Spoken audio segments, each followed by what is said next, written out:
En nombre de la Asamblea General, On behalf of the General Assembly, I have the honour to welcome to the United Nations His Excellency Rafael Correa, President of the Republic of Ecuador. I invite him to address the Assembly.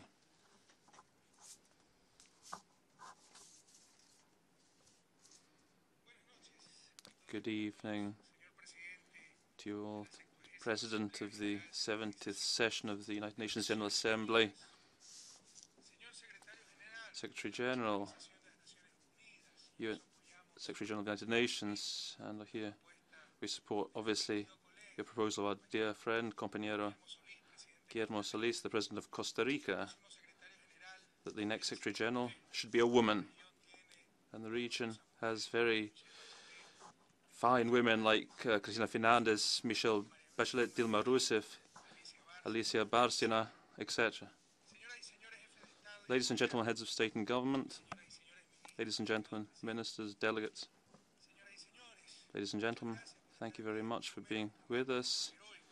It's almost a historic act. We've had 18 addresses in the morning, 16 in the afternoon. It's going to be 34 today. So two hours behind.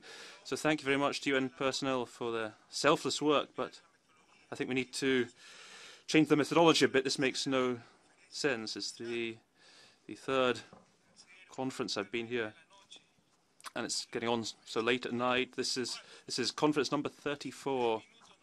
Now, if 30 minutes I can't move your hearts, then I think the whole world will leave us. So thank you very much for keeping with us and being here.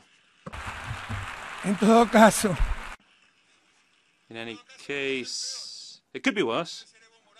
It could be. It could be Evo Morales who's going to have to speak after me. So, thank you, companions, the entire world. The United Nations was born on the 24th of October 1945 among the ashes of World War II to maintain international peace and security.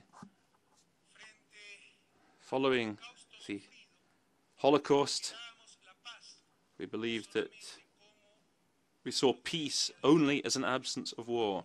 In the 21st century, 70 years later, peace should above all be a presence of justice, a presence of dignity, a presence of development. Gandhi said that poverty is the worst form of violence. The community of Latin American states and Caribbean states, CELAC, declared our region a continent of peace. But the offensive opulence of just a few in the face of the most intolerable poverty are also everyday affronts against human dignity. Peace without justice is simply just pacification.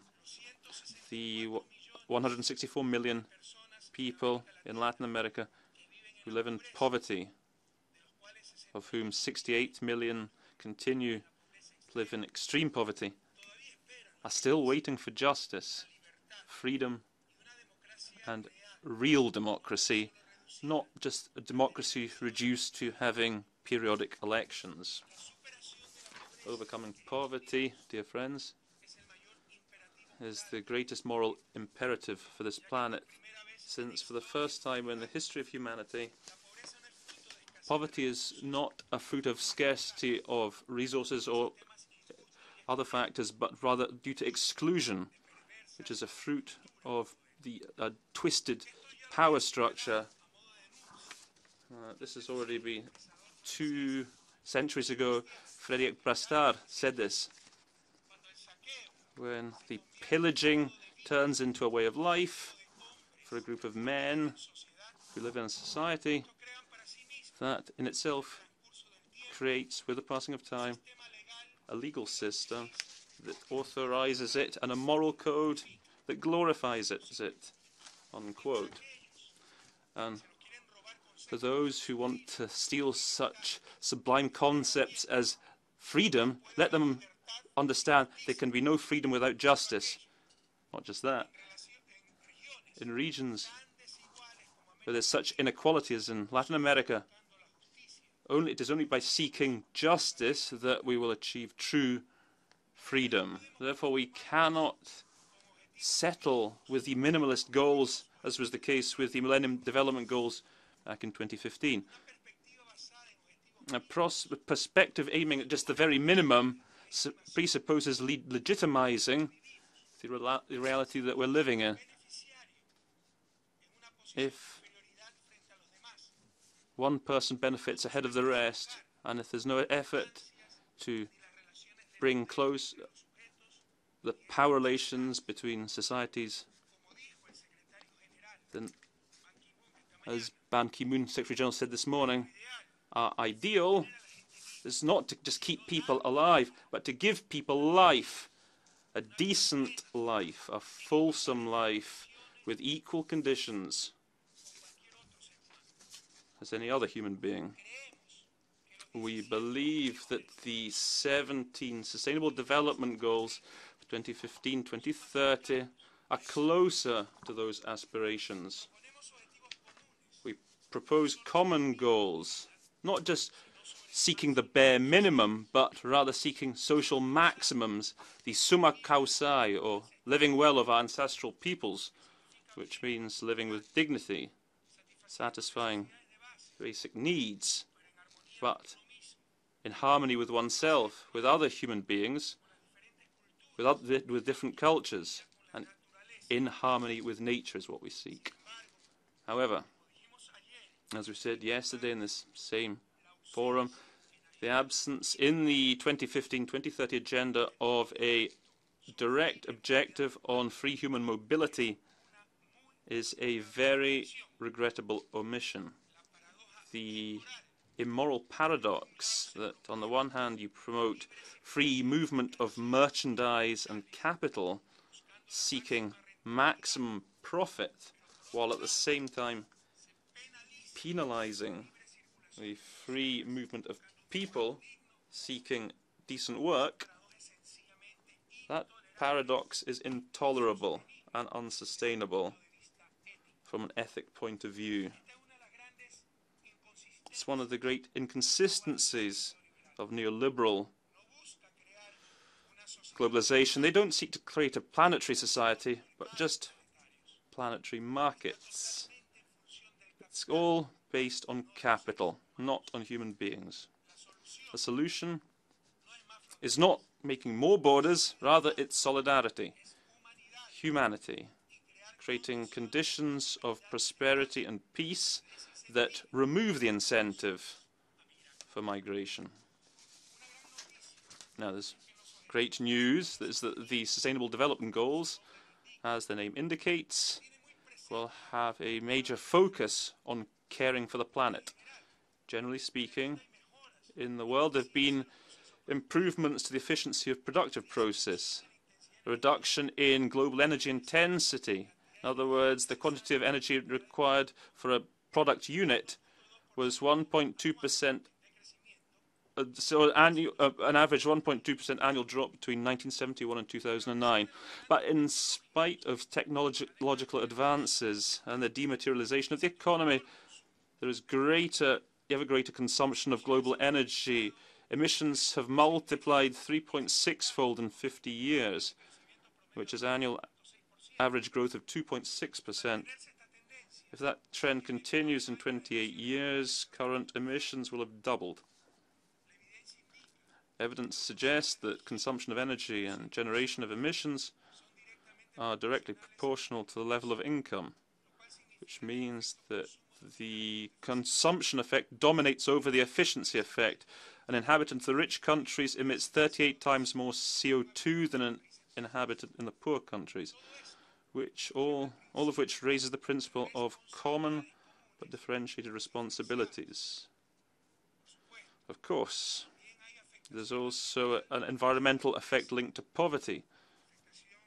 These effects are such as a soil erosion, a lack of solid waste treatment, etc.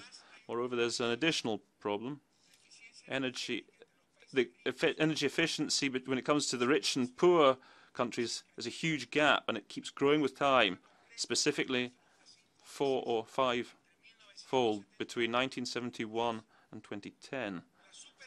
Bridging these gaps can only be done with access to knowledge, science, and technology. Here there's also a huge disparity between the rich countries and the poor.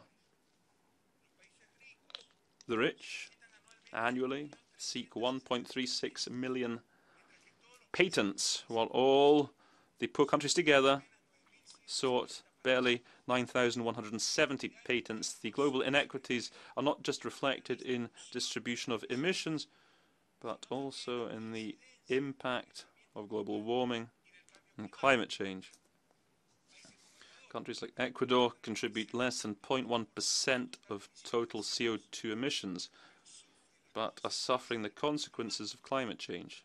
For example, a single penguin that reaches the equator, the Spheniscus mendiculus, commonly known as the penguin of the Galapagos, is in danger of extinction due to the warming of surface marine waters.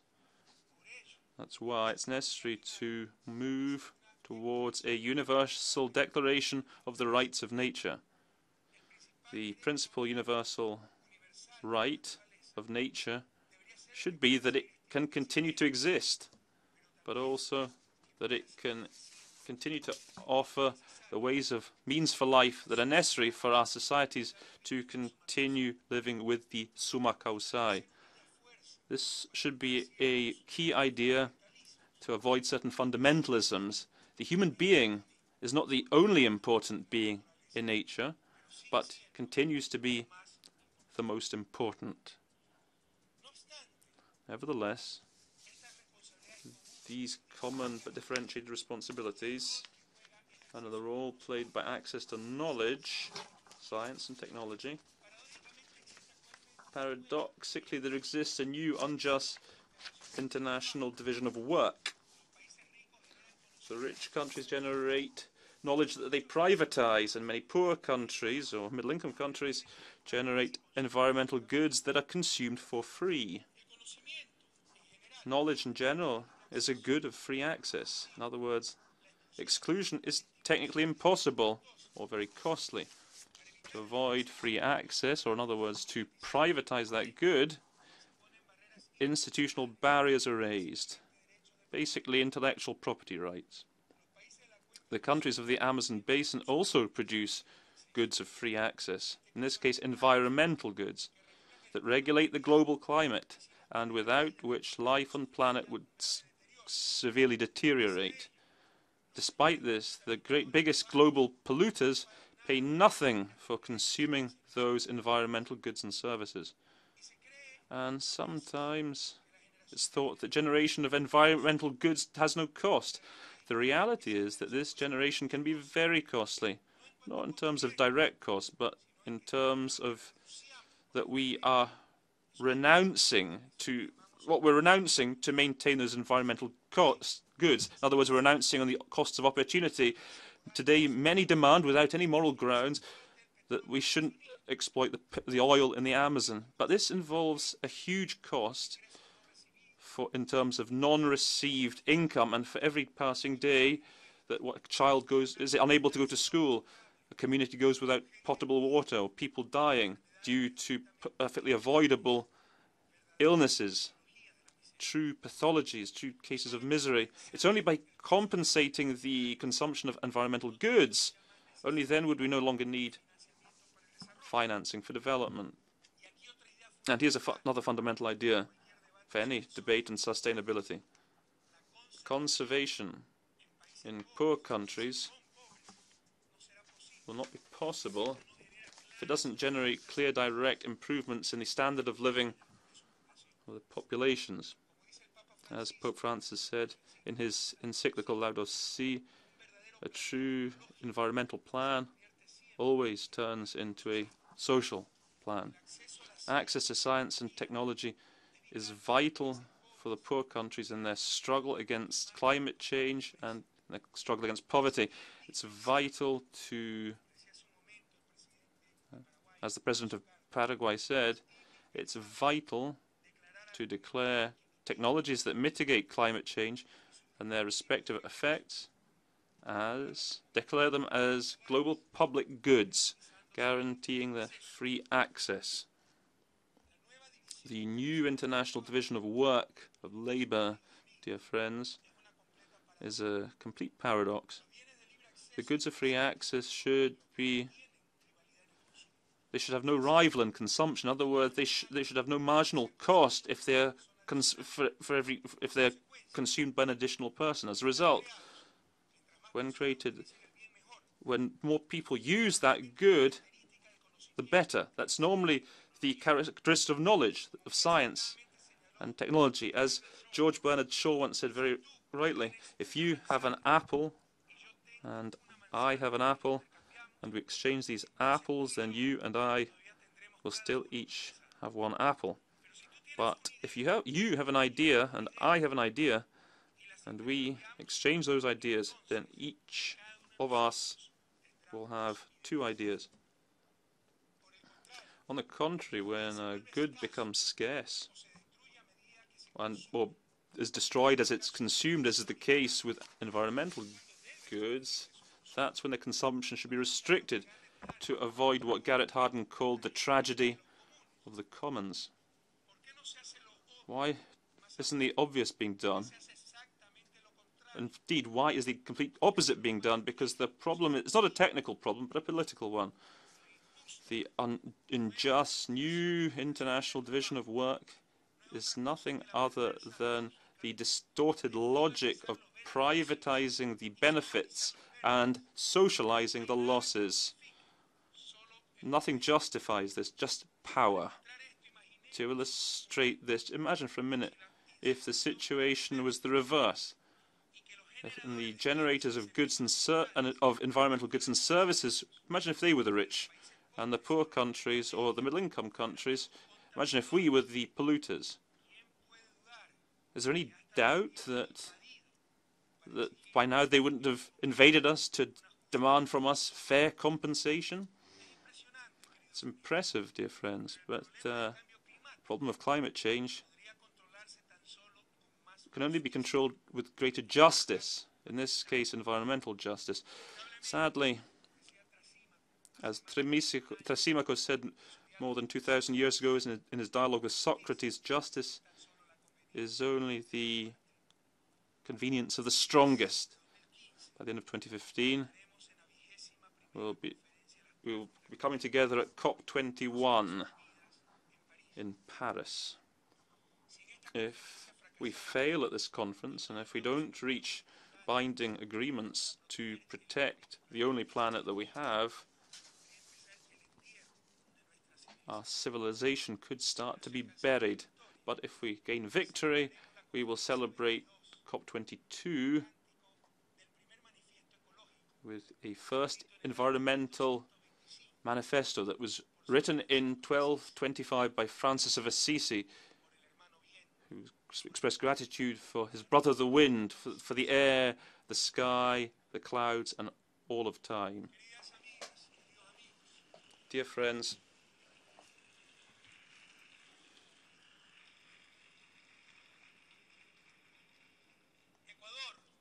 Ecuador looks on with hope at the restoration of diplomatic relations between Cuba and the US, and the hopes that this process leads to the lifting of the embargo and the withdrawal of the base at Guantanamo. It will not be concession of any power, rather it will be a triumph of justice and dignity of the Cuban people. And I was sad to hear Obama say that they've ended 50 years of embargo, not because they've lifted it because they've been violating the inter-American rights, human rights, Cuban rights, just because it worked. It was the thing to do. Here there is no concession. What we're talking about is the justice and dignity of Cuban people after 50 years of heroic resistance. Our peoples will never accept trusteeship, interference or intervention. Its memories are lacerated by abuses and violence of the past. Even though we're asked to forget them and apparently look alone to the future, Ecuador supports Argentina in its sovereign right to the Malvinas, leftover of a disgraceful leftover of colonialism in the 20th century. We recognize the state of Palestine that should be a member state of this organization, fully fledged member, with East Jerusalem as its capital, in the borders established in 1967. We welcome recent agreements reached between the Colombian government and FARC. Ecuador hopes for peace for Colombia, and we support them in this endeavor. Ecuador also expresses solidarity with the Syrian people, victim of a conflict which has destroyed families, goods, people. Certain powers ignored the principle of non-interference in foreign affairs and have only exacerbated the violence. We wish the Syrian people the restoration of peace, and we reiterate that only they can decide on their own future. Ecuador profoundly values its relationship with Africa, and we'll be hosting the 4th Africa-South America Summit in May 2016, to which all countries of these two regions have been invited. In October 2016, we'll also be hosting a global conference on habitat and sustainable urban development, known as Habitat 3. It's only held every 20 years, and we will be formulating a new urban agenda. We firmly believe in the right to an inclusive city with sustainable urban growth. Finally, I want to take the opportunity to condemn once more before the world an environmental disaster 85 times worse than the British petroleum spill in the Gulf of Mexico in 2010, and 18 times worse than the Exxon Valdez spill in Alaska in 1989. This is a contamination left by Texaco, a petrol company that operated in Ecuador and Amazon until 1992, and that was bought by the transnational Chevron in 2001. Chevron, the 3rd biggest company in the United States, was sued about 20 years ago by Amazon indigenous communities who'd been affected by the contamination. It's a strictly private case. Amazon communities against Chevron Texaco. Chevron has spent the last decade fighting, trying to keep the case out of the courts in New York, the place of the headquarters of the company, rather where the accident took place, in the province of Sucumbíos in Ecuador. But since it's lost the case and was called on to pay a large amount, a decade has passed, and those same courts who so enthusiastically defend them when they thought that they could be bought, they've spent hundreds of millions of dollars in a global campaign to undermine Cuba, bring it into disrepute. Transnational companies should cease their abuses against the states and peoples of the South. Ecuador calls on member states to participate in developing a binding treaty to sanction transnational companies when they violate human rights or they violate Mother Nature.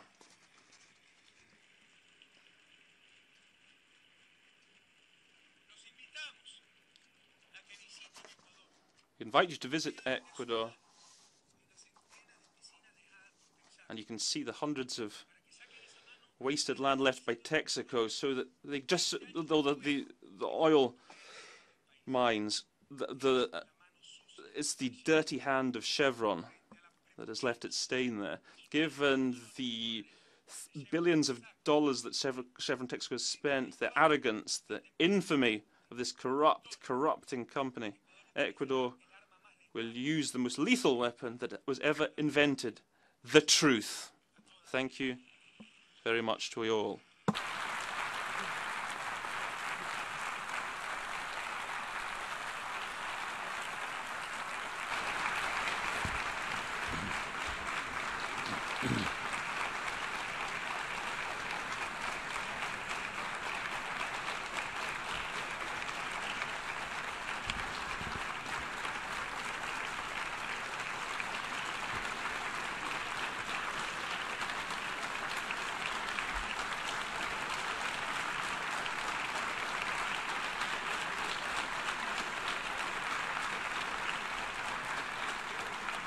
En nombre de la Asamblea General, On behalf of the General Assembly, I thank the President of Ecuador for his statement. I will now escort the President.